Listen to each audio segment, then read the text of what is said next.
Placebo effect, absolutely, and there's probably a joke there, but I can't come up with it on the fly.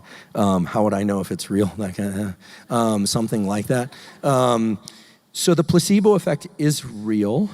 Our belief about what we've taken or what is happening to us has a powerful effect on our physiology. It's not purely psychological. The whole business of psychosomatic, even that word, is starting to fall away as we start to understand that our beliefs have a powerful effect on what happens to us physiologically. So much so that, for instance, my colleague Ali Crum, a tenured professor at Stanford's Department of Psychology, who's been a guest on the podcast, who studies mindsets, has done beautiful experiments on stress, showing that if you watch a short video about stress and you learn all the terrible things that stress can do to your cognition, your sleep, and your well-being, well, that indeed that happens. And that if you watch a short video about how stress can be performance enhancing by sharpening your mental acuity, your access to particular memory stores, etc., that indeed that happens. So-called belief effects. Why belief effects, not placebo effects? Well, placebo effects tend to be more general. Belief effects tend to be around specific types of information. But the placebo effect has recently been shown to extend to a dose-dependent placebo effect. One of the more remarkable papers, I think, published in the last few years, most people are unaware of. I talked about this in a Journal Club episode of the Huberman Lab podcast with the one and only Peter Attia. Described a paper where people took either 0, I believe it was 0.25 milligrams, half a milligram or a gram of nicotine, which is known to be a cognitive enhancer. Please don't smoke, dip, huff, or snuff nicotine. It's cancerous in those forms, and taking nicotine can increase blood pressure, vasoconstriction, et cetera, but nicotine is a cognitive enhancer. It is a cognitive enhancer. And I can't help but tell you one story about this before I get back to placebo effect. Don't worry, I always make my way back. Now you can see why living with me as a child was so challenging.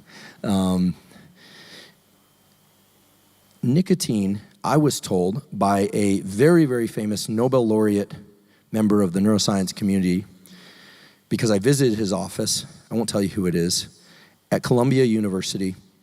I met with him, and he was telling me about what he studies, but I noticed he chewed no fewer than 6 pieces of Nicorette during the course of that conversation. And I had to just stop him at one point and say, why are you consuming all this nicotine?